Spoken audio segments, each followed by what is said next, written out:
뒤에 분들도 한번 인사하시죠. 만나서 반갑습니다. 고맙습니다.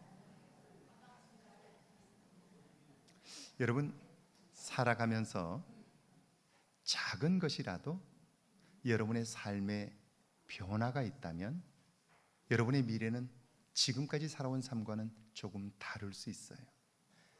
왜냐하면 여러분의 남은 삶 속에도 위기와 기회는 동시에 오게 될 텐데, 위기를 맞을 때도 마찬가지고 기회가 올 때도 마찬가지인데요, 그때 내가 어떻게 반응하느냐에 따라 이전과는 다른 삶을 살 수 있어요.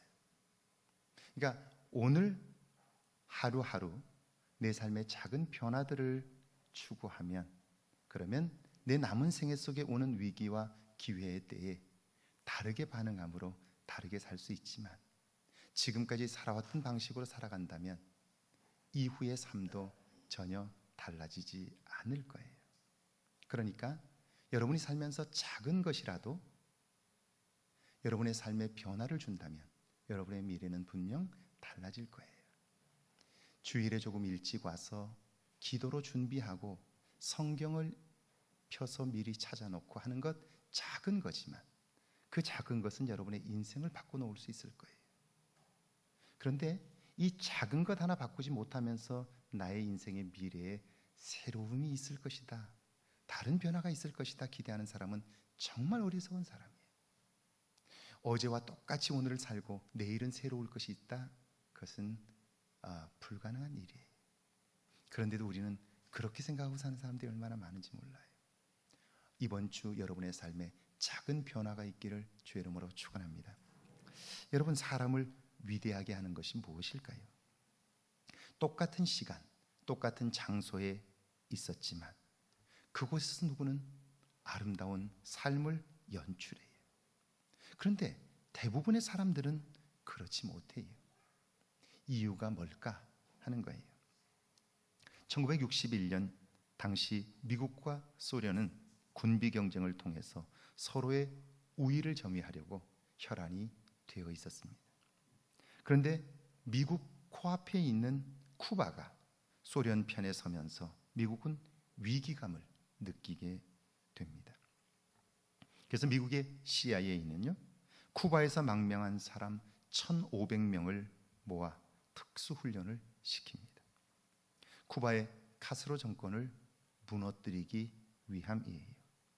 훈련을 받은 그들이 쿠바 남서부 해안인 피그만에 침투를 했는데요, 쿠바 정보군이 그들을 제압함으로 미국의 음모는 실패로 돌아갑니다. 당연히 쿠바의 카스트로는 미국에 대한 적개심을 가지게 되지요. 당시 소련의 입장에서 보면요, 미국은 동맹국 이탈리아, 저기 노란색으로 되어 있는데죠, 장화처럼 되어 있는데 저 이탈리아와 터키, 그 오른편에 있는 터키, 거기에 핵미사일을 준비해 두었어요.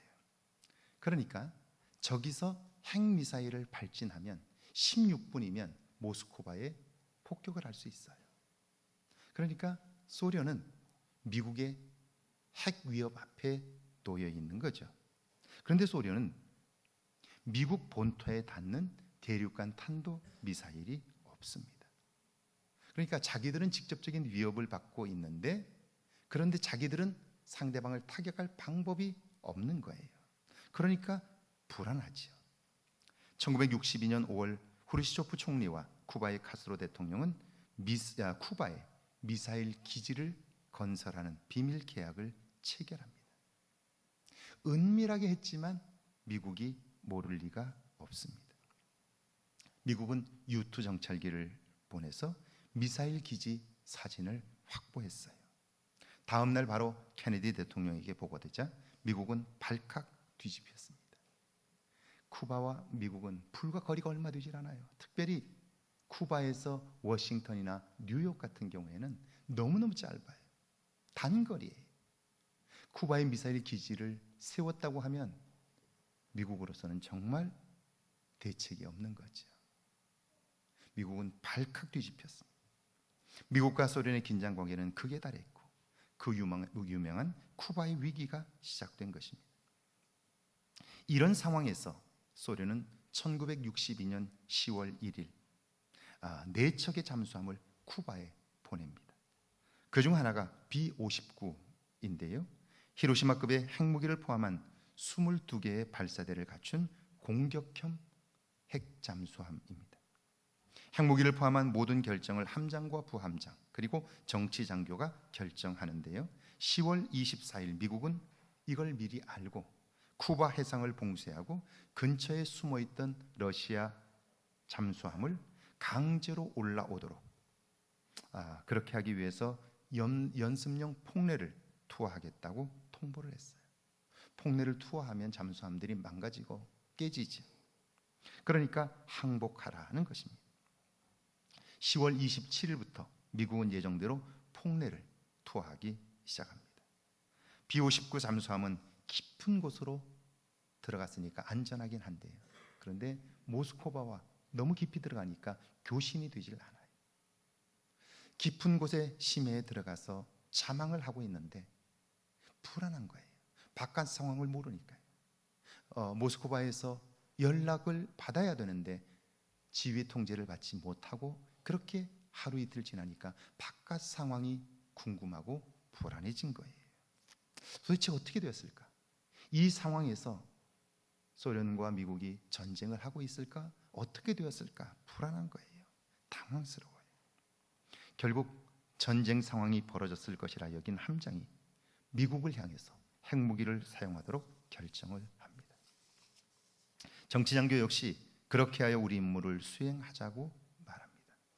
그러나 그때 부함장이었던 바실리 아르키포프는 그들을 설득합니다. 아직 모스크바의 결정을 알지 못하고 바깥 상황을 모르니까 일단 바깥으로 올라가자는 거예요. 올라가서 상황을 보자는 거예요. 그들이 아르키포프의 말을 들어줄 리가 없습니다. 그러나 그는 설득합니다. 만약 우리가 발사하면 이탈리아와 터키에 있는 핵미사일이 발사될 텐데 그러면 당신의 가족은, 당신의 형제들은 어떻게 될 거냐고 그가 매달리면서 설득을 해요. 남의 일이라고 생각하면 그 일을 할 수 있지만 그 일로 인해서 내 가족, 내 형제들이 죽임을 당한다고 생각하니까요 쉽사리 결정하기 어려운 거죠.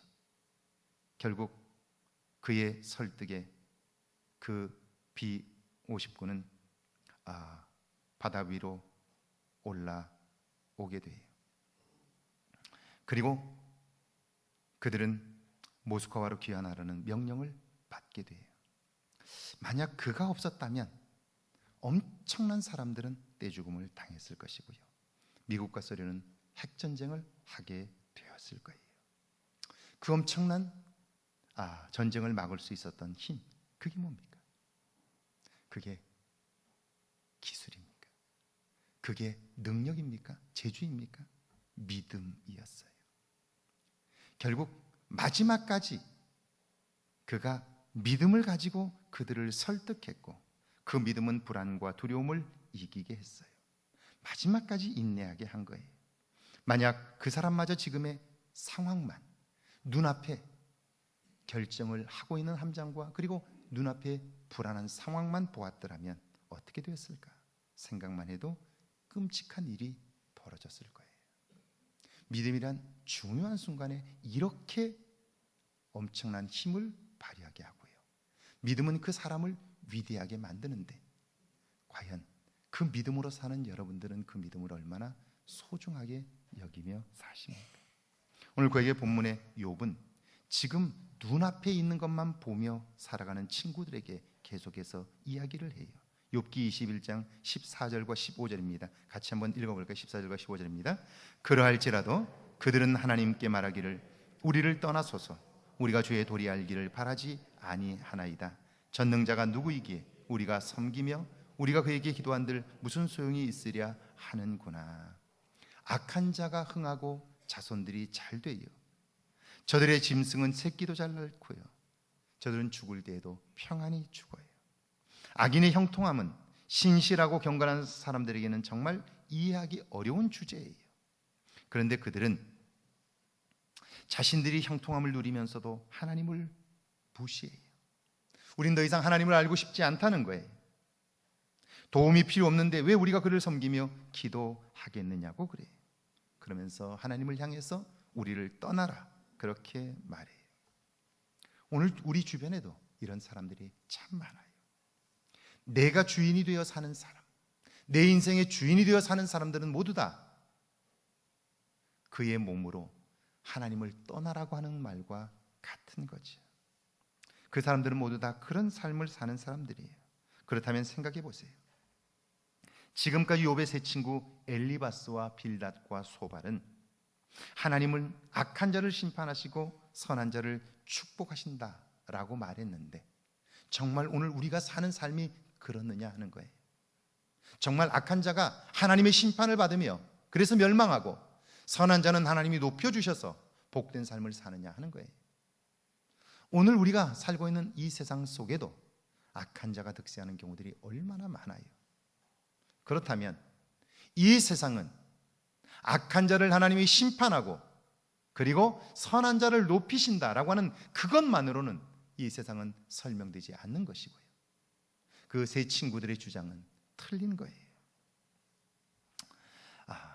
자, 그들의 말이 틀렸다고 해서 그럼 하나님이 계시지 않는가요? 그렇지 않잖아요. 욥이 이것에 대하여 참으로 놀라운 통찰력을 보여주고 있어요. 16절을 한번 같이 읽어볼까요? 16절입니다. 함께 읽습니다. 그러나 그들의 행복이 그들의 손 안에 있지 아니하니 악인의 계획은 나에게서 멀구나. 그들의 행복, 이것은 좋은 것이 아니고요, 가장 좋은 거예요.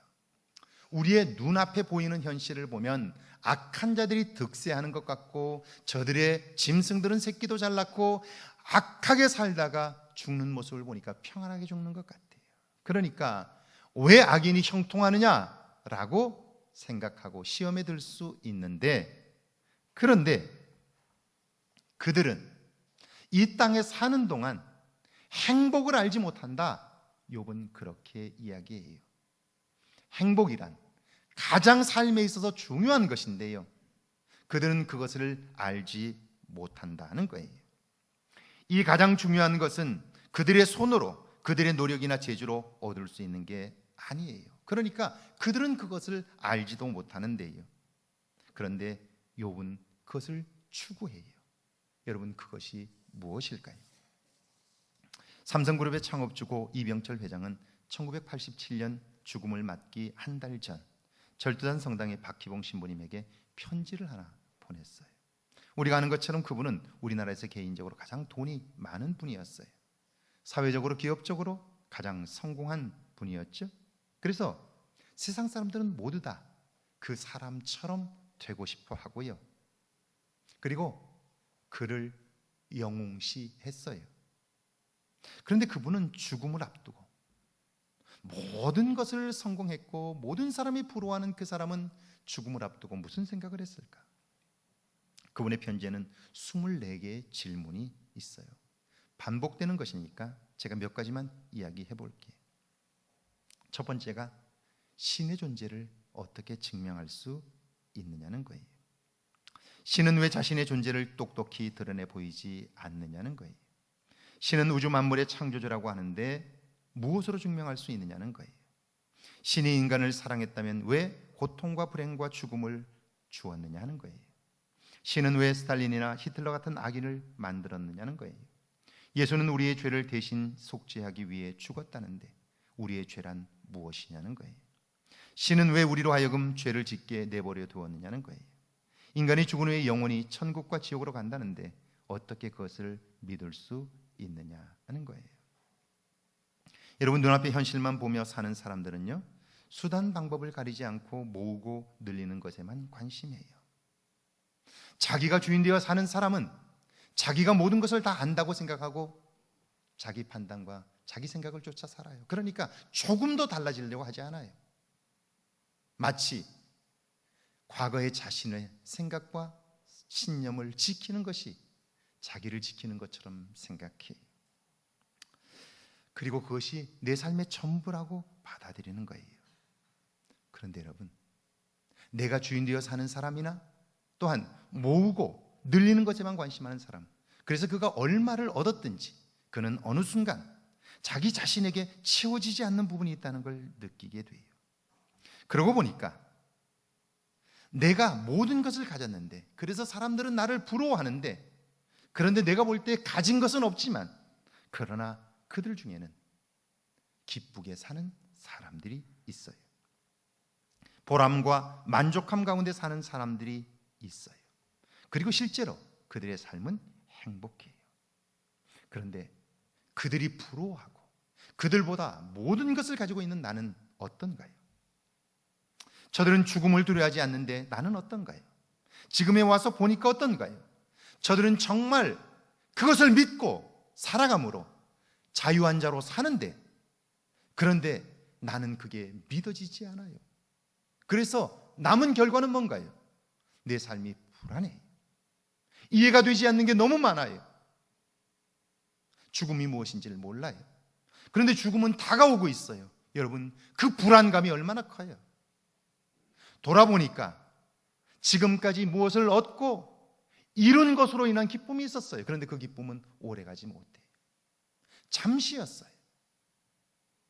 내가 가진 재산, 사람들은 부러워하지만 그 재산은 결국 숫자에 불과했어요. 내가 쓸 수 있는 것은 그저 하루 살면서 내 지갑에 든 것으로 족한 거예요. 그래서 내 삶에 빈 공간이 있는데, 그리고 나서 보니까 가진 것은 없어도, 성공하진 못해도, 알콩달콩해도, 비가 새는 판잣집에 살아도 웃으며 사는 사람들이 있는 거예요. 돈과 명예와 성공, 삶에 있어서 중요해요. 그러나 가장 중요한 것은 그것이 아니에요. 매 순간 기뻐하고 내 삶에 만족하며 보람을 얻는 삶, 이것이 가장 중요한 것이죠. 그것은 결코 노력이나 재주로 얻어지는 것이 아니에요. 하나님이 주시는 거예요. 여러분, 내가 이기적으로 살면 결코 이 은혜를 경험할 수 없어요. 왜요? 나에게 모든 걸 맞춰야 되기 때문이에요. 내 안에 가지고 있는 나의 기준을 맞추고 살면 이 은혜를 경험할 수 없는 거예요. 내 관심이 오로지 다른 곳에 가 있다면 하나님이 주시는 이 은혜는 맛볼 수가 없고요. 눈앞의 것에 시선이 고정되고 나면 그 배후의 것, 그래서 생명의 가장 중요한 것, 그것은 볼 수 없게 되는 거예요. 그것은 하나님이 주시기 때문이죠. 그래서 17절에서 20절인데요. 같이 한번 읽어볼까요? 17절에서 20절입니다. 악인의 등불이 꺼짐과 재앙이 그들에게 닥침과 하나님이 진노하사 그들을 곤고하게 하심이 몇 번인가. 그들이 바람 앞에 건불같이 폭풍에 날려가는 겨같이 되었도다. 하나님은 그의 죄악을 그의 자손들을 위하여 쌓아두시며 그에게 갚으실 것을 알게 하시기를 원하노라. 자기의 멸망을 자기의 눈으로 보게 하며 전능자의 진노를 마시게 할 것이니라. 여러분, 하나님의 심판이 무엇입니까? 평생을 노력해서 쌓아두나 자신이 사용하지 못하는 것, 이것이 심판 아닙니까? 똑같은 시간이 주어졌으나 기뻐하지 못하고 만족하지 못하고 불평과 원망과 미움 속에 사는 것, 이것이 심판 아닙니까? 그리고 죽도록 일만 하다가 그렇게 죽음을 맞는 것, 이것이 심판 아니면 무엇입니까? 22절을 같이 한번 읽어볼까요? 22절입니다. 그러나 하나님께서는 높은 자를 심판하시나니 누가 능히 하나님께 지식을 가르치겠느냐. 높은 자들, 하나님이 필요 없다는 자들이죠. 그들을 심판하시는데 무엇으로 하실까요? 눈앞에 보이는 것에 끌려 살아가므로 좀 더 멀리 보지 못하게 해요. 보다 깊은 것을 알지 못하게 해요. 23절에서 26절입니다. 함께 했습니다. 어떤 사람은 죽도록 기운이 충실하여 안전하며 평안하고 그의 그릇에는 젖이 가득하며 그의 골수는 윤택하고 어떤 사람은 마음의 고통을 품고 죽음으로 행복을 맛보지 못하는도다. 이들이 매 한 가지로 흙 속에 눕고 그들 위에 구더기가 덮이는구나. 그러니까 건강이나 약함, 평안이나 불행, 물질의 넉넉함과 성공이나 실패로 사람을 평가해서는 안 되는 거죠. 우리는 부자를 잘 사는 사람이라고 말하는데 틀린 말이에요. 부자는 그저 돈이 많은 사람이지요, 잘 사는 사람은 아닐 수 있다는 거예요. 근데 우리는 부자를 잘 사는 사람이라고 생각해요. 그런데 여러분, 뉴스를 통해서 보셨죠? 사회적으로 성공하고 우리가 부자라고 말하는 기업의 총수 일가들의 속살을 들여다보았는데 그들이 잘 살고 있던가요? 그들이 행복하던가요? 아니잖아요.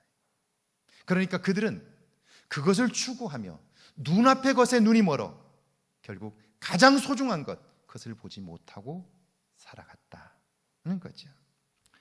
그래서 욥은 말합니다. 27절이죠. 같이 한번 읽습니다. 27절입니다. 내가 너희의 생각을 알고 너희가 나를 해하려는 속셈도 아노라.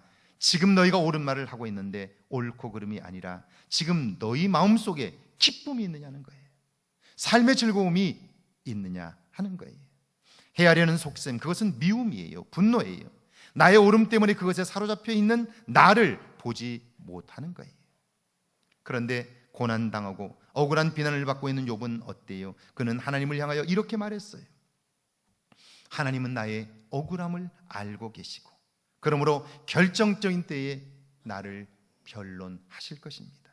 그러나 내가 이대로 죽는다고 해도 하나님은 나를 다시 일으키십니다. 눈의 눈물을 닦으시고 아픔과 상처를 싸매시고 영원한 생명으로 살게 하십니다.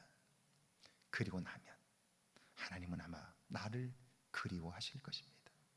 이 땅에 힘겹게 소망 없이 살아가는 사람들을 보면서 가진 것은 많으나 삶의 즐거움을 잃어버린 사람들을 향해서 안타까워하면서 저 자리에 내 사랑하는 종 욥이 있었더라면 저들에게 정말 가장 소중한 것이 무엇인가를 알게 해주었을 텐데 너희들이 추구하는 그것이 아니라 눈앞에 보이는 것이 아니라 그 배후에 있는 것, 인생을 행복하게 하고 지치지 않게 하고 한순간을 살아도 저녁에 죽어도 좋을 만큼 그 기쁨과 보람을 알게 해줄 텐데 하나님이 나를 그리워할 것이라고 이야기하고 있잖아요. 34절이 결론입니다. 함께 읽어볼게요. 이 34절입니다. 그런데도 너희는 나를 헛되이 위로하려느냐? 너희 대답은 거짓일 뿐이니라.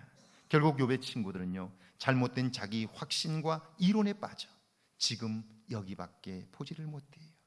그러니까 결국은요, 인생 전체를 낭비하고 있는 거예요. 자, 보세요. 여러분은 인생을 무엇이라고 생각하시나요? 인생은 결국 사람을 얼마나 얻느냐에 따라서 그 인생의 성공과 실패가 결정되는 거예요. 여러분은 지금까지 열심히 살아오셨어요? 여러분 주변에 몇 사람이나 얻으셨나요? 주변에 사람의 마음을 얻지 못하면서 하나님의 마음을 얻을 수 있다고요? 그것은 거짓말이에요. 착각이에요. 여러분이 여러분의 삶의 터전에서 주변에 있는 사람들로부터 사람을 얻지 못하면서 하나님을 얻을 수 있다. 그것은 불가능한 일이죠. 오늘 신약의 본문을 보실까요? 갈라디아서 4장 12절입니다. 같이 한번 읽습니다. 12절 말씀입니다.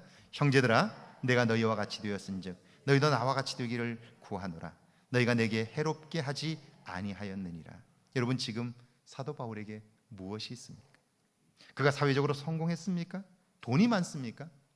행색은 초라하고 몰골은 말이 아닙니다. 거짓골이에요. 그런 그가 말합니다. 너희도 나와 같이 되기를 구하노라. 뭘요? 뭘 닮으라는 걸까요? 갈라디아서 4장 13절과 14절입니다. 같이 읽습니다. 내가 처음에 육체의 약함으로 말미암아 너에게 복음을 전하는 것을 너희가 아는 바라. 너희를 시험하는 것이 내 육체에 있으되 이것을 너희가 업신여기도 아니하며 버리지도 아니하고 오직 나를 하나님의 천사와 같이 또는 그리스도 예수와 같이 영접하였도다. 사도 바울이 처음 갈라디아 지역에 복음을 전할 때에, 그리고 교회를 세웠을 때에 그에게는 건강상의 문제가 있었습니다. 그것이 너무 고통스러워서 바울은 그것을 육체의 가시, 사단의 사자라고 불렀어요. 그것이 무엇이었을까? 학자들마다 조금 다른데 사도 바울이 2차 전도여행 때 바보와 버가를 지나 갈라디아로 올라갔어요. 그런데 이 버가는 늪지대입니다. 그래서 그것을 통과하면서 말라리아에 걸려 고생했다는 거예요.